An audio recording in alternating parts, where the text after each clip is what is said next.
വേണ്ട. പോകാനുള്ള ഹജ്ജല്ല ഇവിടുന്ന് പൊളിച്ചിട്ട് അജലാളെ പോവാ. ഹജ്ജുമ്മമാര് യാത്രയപ്പ് നടത്തും. എല്ലാ അന്യപുരുഷന്മാരെയും സ്ത്രീകളെയും എല്ലാം സ്വീകരിക്കാൻ വലിയ സദ്യ ഒരുക്കിയിട്ട് സിറ്റൗട്ടി കസേരയിട്ടിരിക്കുക ഹജ്ജുമ്മ. എവിടുത്തെ സംസ്കാരമാണ്? ആരാണിത് പഠിപ്പിച്ചത്?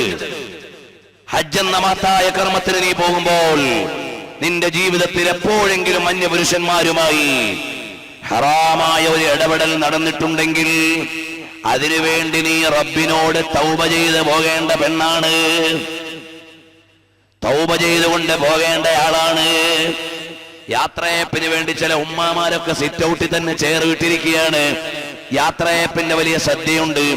വരുന്നവരോടെല്ലാം പിന്നെ എയർപോർട്ടിലേക്ക് ഒരു വലിയ ബസ്സിലാണ് ആള് പോകുന്നത്. ഒരു ഹജ്ജുമ്മായെ യാത്രയാക്കാൻ, ഒരു ഹാജിയാരെ യാത്രയാക്കാൻ. എവിടെങ്കിലും ഓഡിറ്റോറിയത്തിൽ ഹാജിമാർക്ക് യാത്രയപ്പുണ്ടെന്നറിഞ്ഞാൽ ആ പരിസരത്ത് മുഴുവനും ആണ് പെണ്ണ് ഇടകലർന്നിട്ട് വലിയ ബഹളമാണ്. ഒരാത്മനിയന്ത്രണത്തിന് ഈ സമുദായം പഠിക്കണം. എല്ലായിടത്തും ചാടിക്കേറിയിട്ട് നിങ്ങളുടെ താല്പര്യം നടത്തിയിട്ട് എനിക്ക് ഇസ്ലാം വേണമെന്ന് പറഞ്ഞിട്ട് കാര്യമില്ല.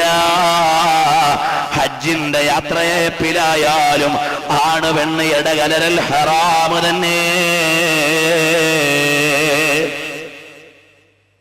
എന്തെല്ലാം കാട്ടിക്കൂട്ടുകയാണ്. നബി സല്ലല്ലാഹു അലൈഹി വസല്ലം തങ്ങൾ പറഞ്ഞു, സയഅതി അലൈക്കും സമാൻ, നിങ്ങളൊരു കാലം വരും, അൽ ഹജ്ജു ഫീഹി സഹലുൻ, ഹജ്ജ് വലിയ എളുപ്പമാണ്. 4.5 മണിക്കൂർ കൊണ്ട് ജിദ്ദ എയർപോർട്ടിലെത്തും. വലിയ എളുപ്പമാണ്. അവിടുന്ന് പിന്നെ ഇനി മെട്രോയും കൂടെ വന്നു കഴിഞ്ഞാൽ ഹൈ സ്പീഡിൽ അവിടെ എത്തും ഹറമിൽ.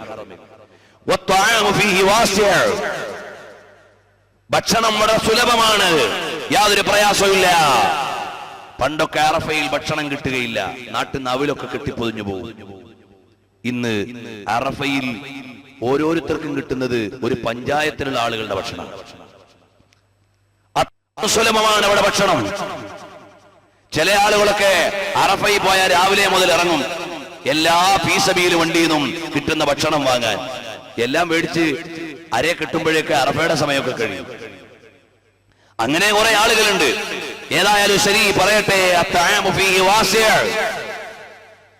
ഭക്ഷണം വളരെ വിശാലമാണ്. ഇതെല്ലാം പറഞ്ഞിട്ട് നബി സല്ലല്ലാഹു അലൈഹി വസല്ലം തങ്ങൾ അറിയിക്കുകയാണ്, ഇനി പറയുന്ന പരാമർശമാണ് സൂക്ഷിക്കേണ്ടത്.